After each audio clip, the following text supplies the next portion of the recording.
all on the tarmac where they'd passed, because we lived on the side of the road, Bayview House there, it's all cement, and there was all it was red.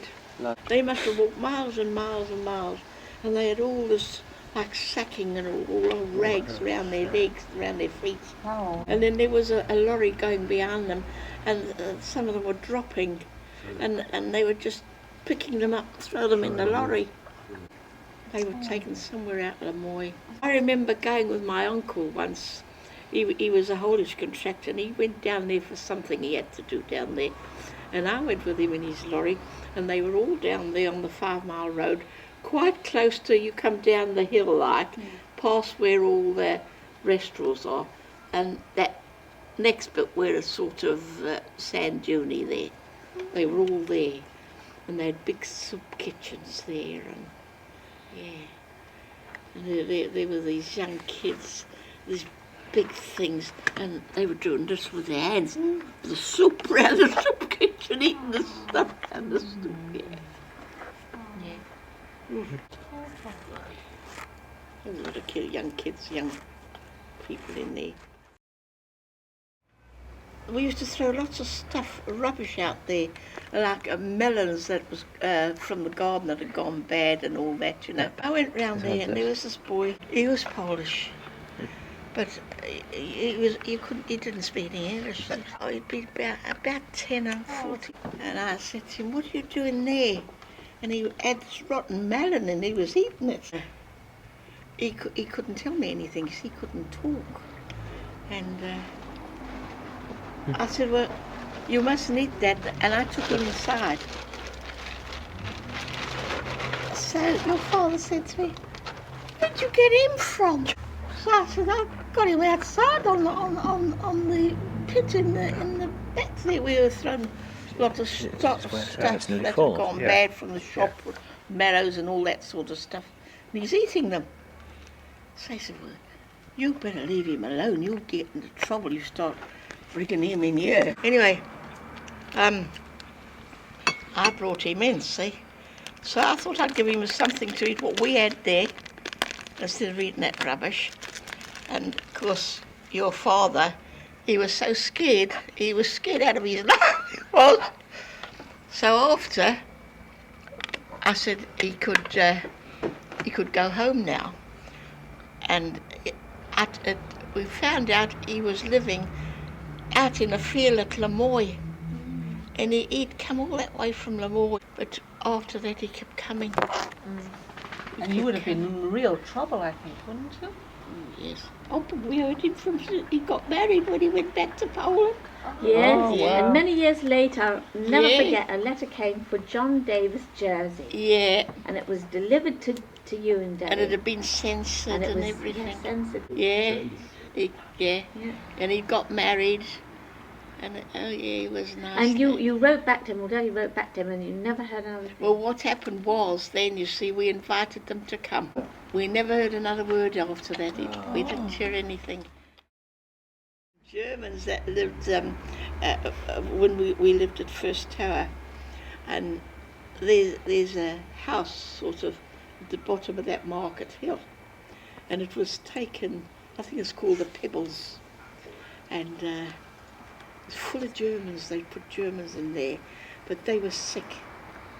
They were really sick. Some of those Germans, they had TB, you know, and they had a special paper used to come in the dairy to me every morning.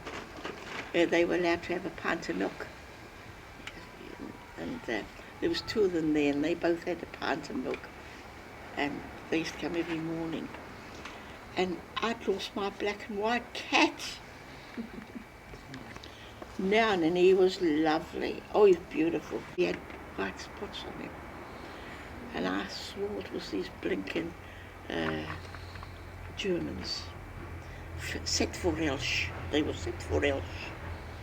And this bloke comes in, and he was quite nice. He used to come with his camp. And I said, "I want you to tell me something."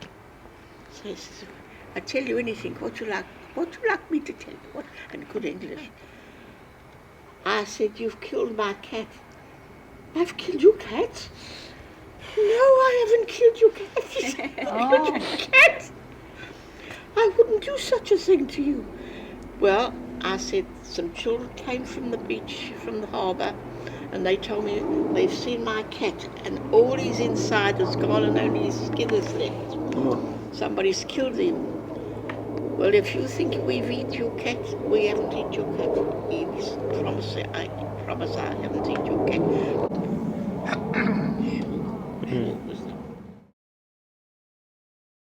Where did Daddy keep his radio? Well, we lived at First Tower then. The kitchen, like a dining, it was a dining room really, and a small kitchen off. And there were these old-fashioned cupboards in the wall. So what he did, it had wooden doors, and it had a plaster up the sides. So he did it with a hammer and chisel. And he took all the guts out the wall. And put the radio in there, put the wireless in there. He was a carpenter, you see. Yeah, but he put the wireless in there then. So he made a cupboard. He'd take all the cement or whatever it was, and made a square, and then he lined it, and he put doors on it, and that's where he kept it, and he kept it in there. A cupboard within a cupboard. Yeah. But you wouldn't have tell it wasn't a door really, but it was a door that he could open, and the Germans came to search us. Oh.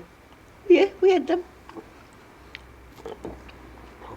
And they looked everywhere and they couldn't find it. Looked everywhere. And do you know what they said? We are very pleased we have found nothing. They were tipped off, weren't they? Yes, by the girl that used to look They were after the tipped kids. off. When we first knew who had told them, I think she'd been along the front with you and Peter, I think it was. Yes, somebody came to me and said that it was place 40s in Columbria. 40s in Columbia. And she used to go to town. And she said, this woman from First Tower, she said, I think you should know, but she said, that children, that girl that you've got working for you, looking after children, your children are outside the 40s restaurant nearly every day, and she's inside. Well, what happened was, didn't say anything, because it was your father that went and see, and he came back home, and he waited for her to come back, and he got the pram again, he pulled her there, and he says, there's the door, take it. Don't you come over my doorstep, he said. Don't you come over my doorstep. And we never saw her again. Well, but you see, he could have got in trouble as well. See? But how many days did you know we were going to be liberated before it actually happened?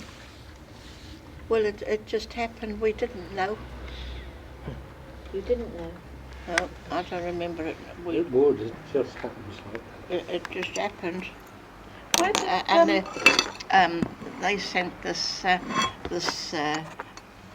German out to the boat. Do you remember?